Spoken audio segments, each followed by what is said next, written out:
In Azam City, you're watching One TV News Channel. One TV News Channel. Serving you with information, news, sports, and public affairs.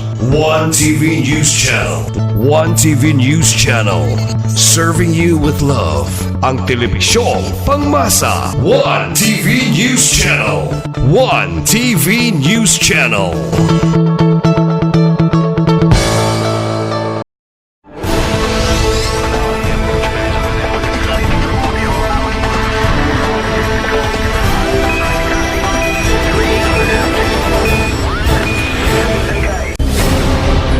One TV special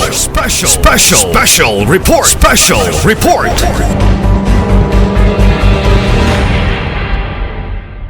In behalf of the entire officialdom of Misamis Occidental, under the administration, the leadership of Governor Philip Tan, I welcome you all to the province in our celebration today, the Oplan Kalusugan sa Deped Regional Kick-Off. Thank you and good day to one another. When the night has come and the land is dark and the moon is the only light we'll see. No, I won't be afraid.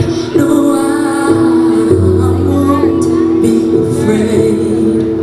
Just as long as you stand by me. So darling, darling, stand by me. Oh, stand by me. Oh, yeah. Stand by me. Stand by me. Stand by me. If the sky that we look upon should tumble and fall, or the mountains should crumble to the sea, I won't cry, no, I won't shed a tear. Just as long as you stand by me. So darling, darling, stand by me, stand by me. Oh, yeah.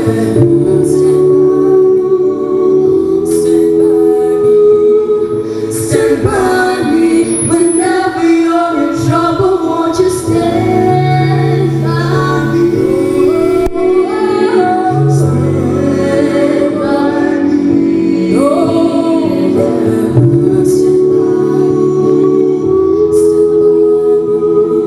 Stand by me.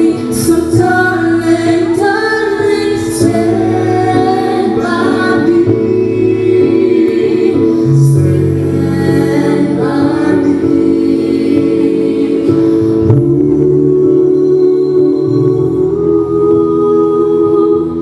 Stand by me. Stand by me. Stand by me. Stand by me. Stand by me.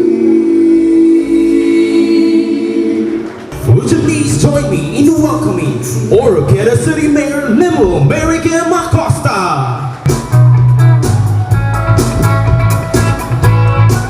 Daghang salamat.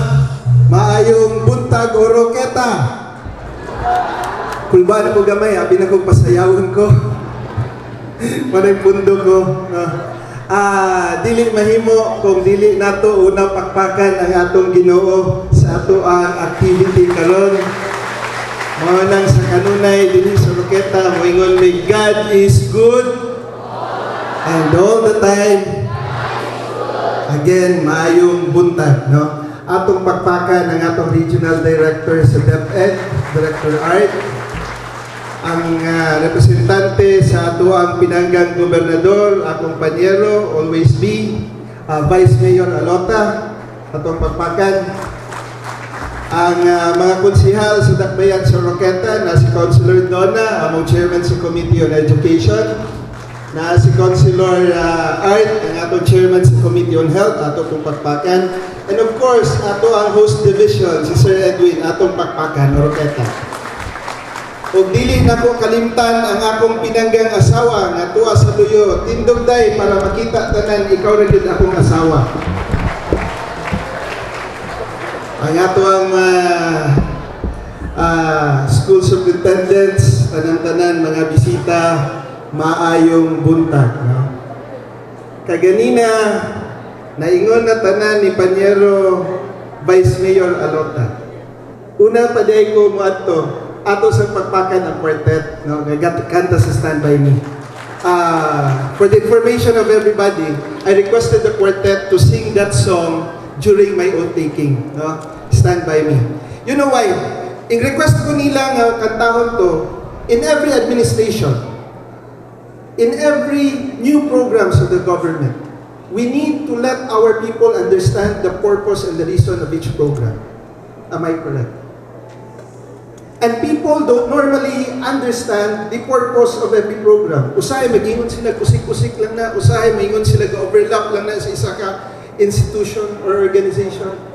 Because everybody is afraid of change. Mao nang ako itong request, pareha sa inyong pag-launch sa program karon, everybody has to stand by that program, irregardless of what.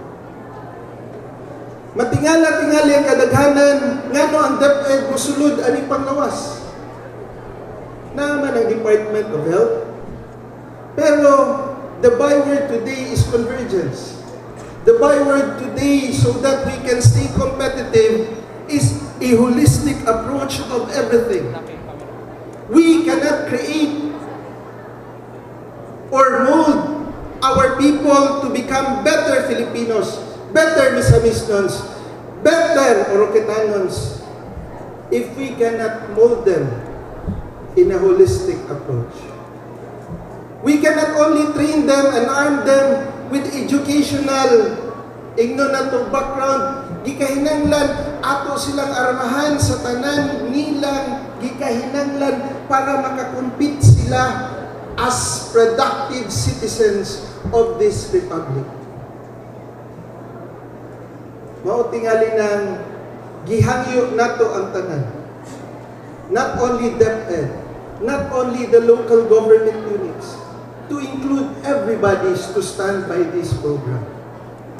Kay this program is a noble and very important program. Kay base na sa giingon kaganina, magunsa man ang edukadong batan-on kung wa ko'y maayong panglawas. Gasigig sakit, kuwang o kaon, minus o dinhi. Kay kung way kaon, direktor, minus o panghuna-huna. Maunan, ang DepEd is always there. Kami sa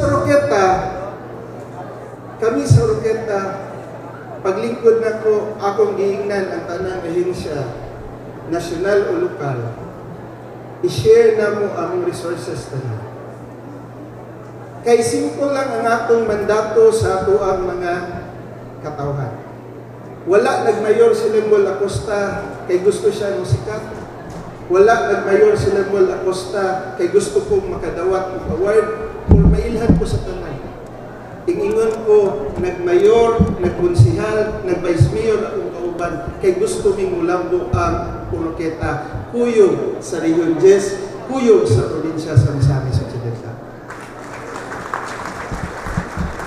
Kitang taga-DepEd, gikahinanglan ang mag-una sa tanang butang. Kay kung na-ay formal parents, kita ang informal nga mga ginikanan sa ato ang kabataan. In fact, mas taas pa mong oras kaysa sa namong mga ginikanan kuyog sa atong mga bata. Mas kamo ang maka-impluwensya nila. maunang gikahinanglan ang standard ngadto ato pang patasan. Kay kamo man gyud sige ang panaminan sa ato ang mga kabataan.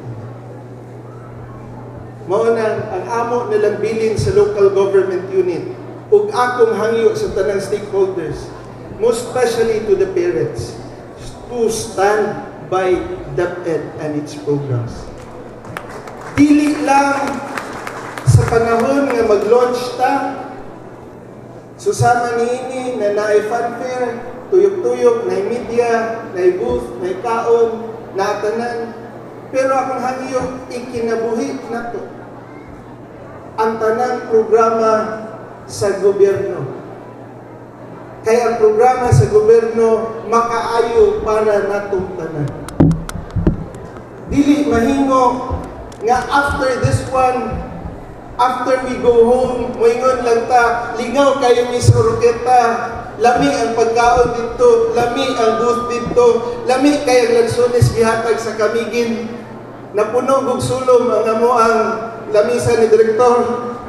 Mo nang intilaw gid ko kay ako gisuyan kung tamis pagyud tamis gid ay okay. But my point here is everybody has to work for the program to work for all of us. And finally, I'd like to apologize why I have to go down. Naanad ko nga di ko istorya sa stage. Kay nagtuo ko kung leader ta, di kahinanglan we have to go down to talk to our people. Diba? Wa ko naanad na mustorya dito kay layo na kayo. Kay normally, when you're elected into office, nasud ka sa bubble. Imbis, mo-engage na sa ato ang mga clientele, napriso ta sa atong opisina, napriso ta sa atong gawon. Mo nang, I always see, I have to see to it that whenever I go to the barangays, in whatever programs I go, I have to go down and talk to you directly at the same eye level. Kay I am, although I'm the city mayor, pero dili, wala ko yung monopoliya sa panghuna-huna. Mao nang, we will have to work as a team. When the good regional director told me, nga gikahinanglan magligodon, as much as I wanted Sir Edwin to stay, I cannot, but I told him, wa ko galantaw sa personality sa usa ka tawo. Akong gitan-aw ang personalidad sa isa ka organisasyon. Kung if we can work as a team, then that's fine with me. Kay anyway, kitang mga opisyal, lumalabay lang ang atong nabuhat, mao'y magpabilin para sa atong komunidad. Kung naginaot ko sa katapusan, kay mulakaw na gid ko, naginaot ko nga kining unang lakang na atong gihimo karon, magpabilin hangtod-hangtod maski mawala na ta aning kalibutan. Daghang salamat and God bless everyone. Thank you so much, Mayor ACOSTA. Certificate of recognition is awarded to Honorable LEMUEL M. ACOSTA, City Mayor, Oroquieta City, for his outstanding support to Deped Regional Office 10 and compassionate commitment in the implementation of Oplan Kalusugan sa Deped School Year 2018-2019. Signed, Dr. Arturo B. Bayocot, CESO 3, Regional Director.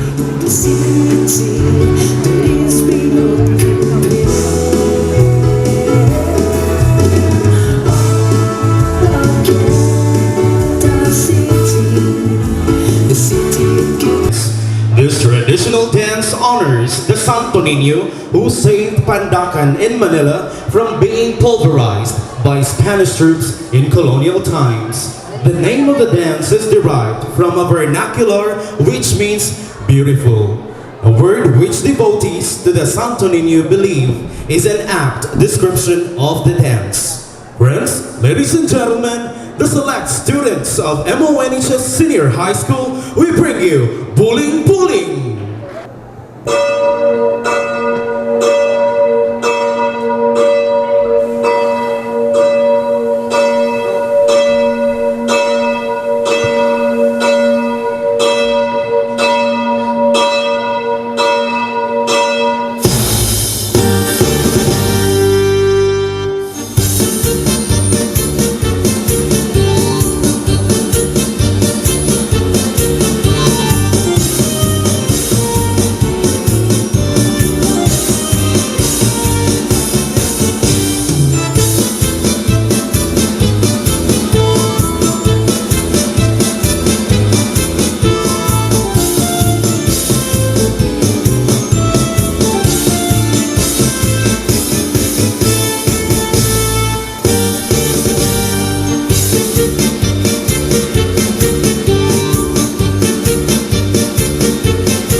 Kalusugan sa DepEd Regional Kickoff. Last 3 weeks, the national kickoff of Oplan Kalusugan was done in the General Santos City. That was my former region as director. I couldn't help but refresh my memories when I was director. And very normally, it's innate in our heart that we used to compare things as we see, because we would like to believe that the succeeding turn of events would become a better versions of the past, considering that we really learned lessons from the past. True enough, in the celebration that we do today, well, I think those that have traveled with me to the national kickoff, is very apparent that our regional kickoff is a lot better than the national kickoff in General Santos City. I could not help but really talk about the premiums of what I am seeing today. But before I forget, please allow me to extend my greetings to the local government units of both the city and the province. It was not long ago that we planned to bring the regional kickoff here. I just called the attention of Superintendent Edwin, challenged him, and he gave me a very spontaneous yes of accepting the challenge, because he's very comfortable and confident that the local government unit of both city and province will back him up as we stage the regional kickoff.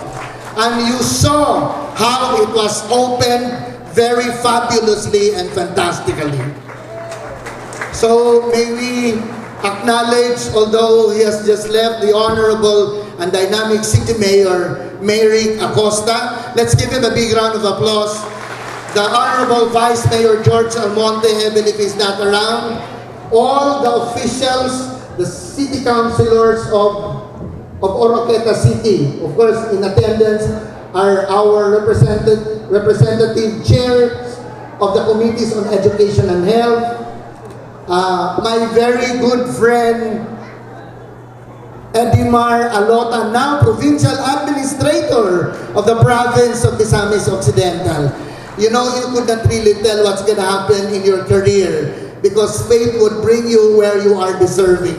And I'm very happy with Edemar now, the Provincial Administrator, who has widened his coverage in terms of public governance. He used to just be confined with the city of Dangob. Now, he has brought his leadership in the entire province. Of course, with a very dynamic governor, Honorable Mayor Philip Tan. Mayor Tan has been a very good friend of mine, and who has always committed time and again his partnership with the Department of Education. Culture promotion, values formation, and even the development of both the physical and the cognition of the constituents of Dangob City, now widened in the entire Misamis Occidental. The Honorable Vice Mayor Virginia Almonte and all the board members of the province. We owe a lot to all of you government leaders, because all things we do in DepEd cannot just be achieved all by ourselves. There is no better strategy than partnership and collaboration. And we have to put premium on that. Everybody hitchhikes with me when I say all this, what we are seeing now, is just actually a taste of how we do the minutest things in Oplan Kalusugan right in the classrooms. And all these are not just in the shoulders of DepEd, but of everyone. Last night, in the Mayor's Night, I said that it takes the entire village to educate the child. And it is not just our mandate, but education is everybody's business.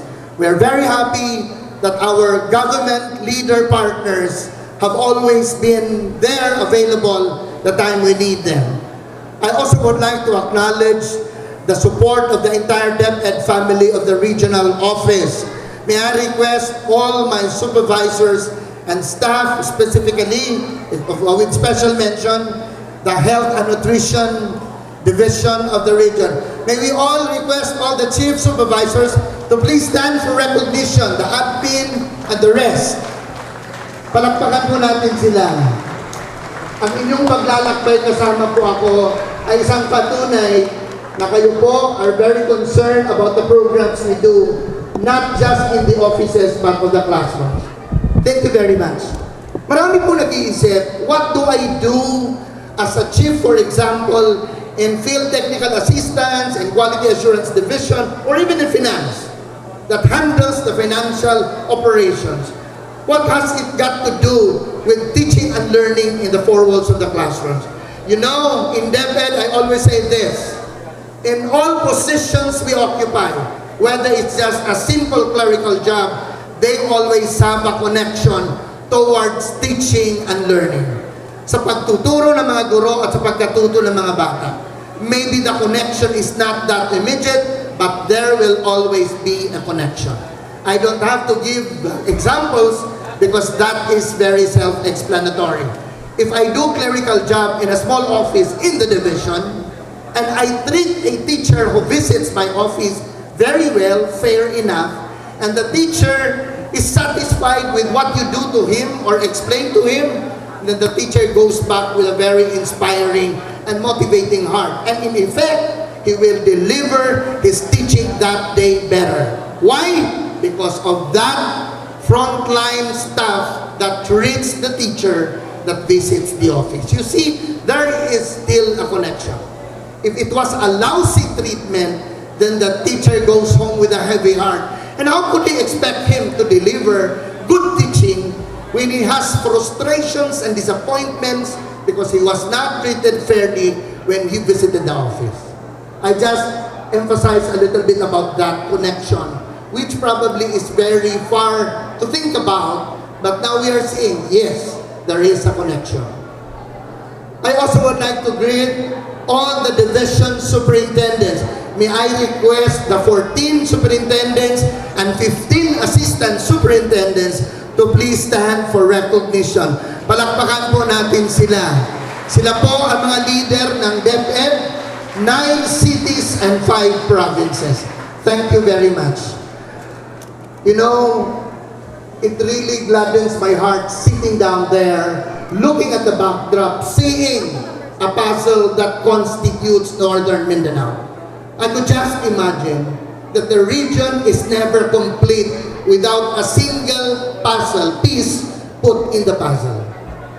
This is just to show to you that we need everyone. Collaboration, as what I've said, is the strongest weapon we can use to unify people and come out a stronger organization. If you look at that, size does not matter. Hingoog occupies a little portion of that. El Salvador probably is the smallest. Lanao and Bukidnon probably are the giant provinces. But again, bits and pieces of this constitute the puzzle complete. And every single piece of the puzzle is very important. I'm happy that the 14 divisions are here with us in Oroquieta City to showcase what Oroquieta has and of course to learn from each other. I was telling the other superintendents, Oroquieta is known to me when I was a kid as most peaceful city and people are religious, and I could not imagine myself living in a chaotic place and remembering how Oroquieta continues to operate as a very peaceful city. Last night, I said that my mother is a full-blooded Bicolana. They migrated here when she was first year high school. So part of her life really was spent, a big part of her life was spent here. She was a working student. She was employed in Red V. My grandparents were also there. I even have cousins here in Oroquieta. Some of them here probably are around. I'm very happy that Oroquieta continues to deliver that image to be a very peaceful and cleanest city. Thank you very much, my dear superintendents and assistants, and may I invite all those that are not from Oroquieta but are from the other 13 divisions, chiefs, coordinators of the program. May we invite you to please stand for recognition as we all clap our hands together for them. Ayan po. I'd like to thank Dr. Myra Yee, the medical officer of the region, who is on top of the leadership of the health program in the region.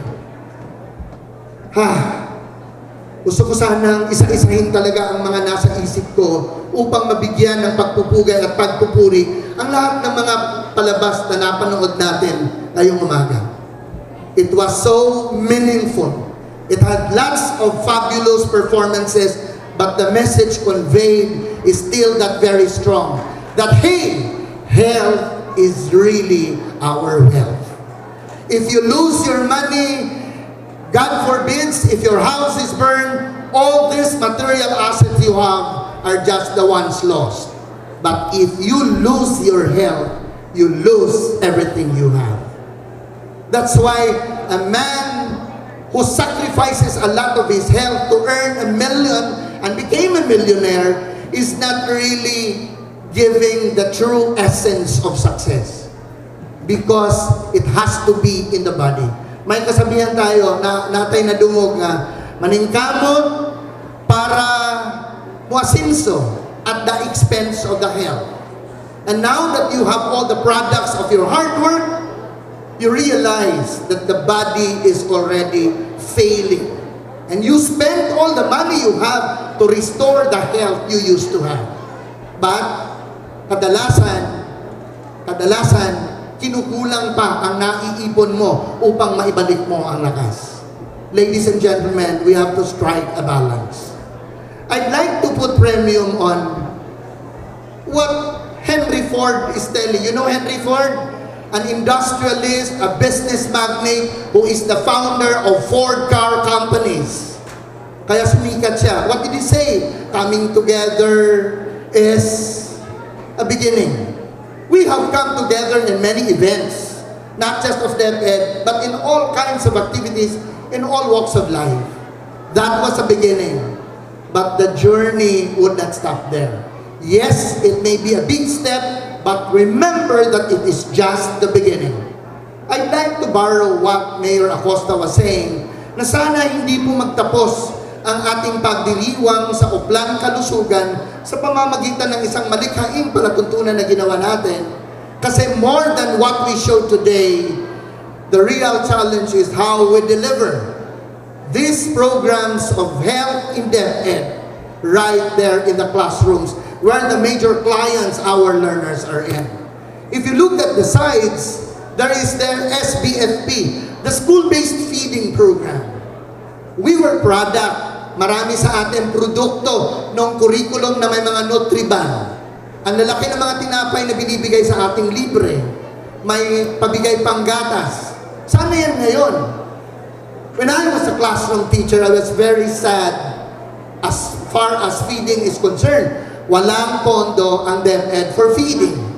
Ngunit sa umpisa ng taon, we get the nutritional status of our kids. Susukatin ang height, titimbangin ang bigat, and then we do it opening. In the closing, towards the closing of the school year, we do again measuring. Titimbangin, susukatin, hoping that there is an increment from June to March. But how can the increment be achieved na wala namang ginawa after sinukat?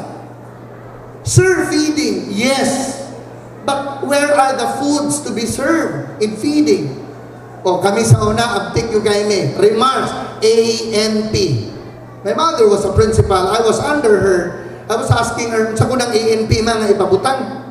Applied Nutrition Program. What is that Applied Nutrition Program? Ay ka nang mag-garden ta. Kaya mo atong utanon, ipagkaon sa mga bata. Yes. Did it happen? For a few times. But it is never sustained throughout the school year. May mga partners tayo who also sponsor feeding. Alumni. Kaya lang pasensya na, hindi ako masyadong sold out to the move. Kasi nagpapakain lang isang araw, 2 araw. Tapos na. Health is not just achieved overnight. It has to be a continuous nutrition that we feed our kids. On that note, the Department of Education launches, sabihin na lang natin, relaunched school-based feeding program. milyon po ang pondo ng DepEd. Hindi ako nagkakamali, ewan ko kung umabot ng 1 billion for the entire country. It's billions of pesos now for the school-based feeding program. Question, sapat na ba yan? Hindi kaya.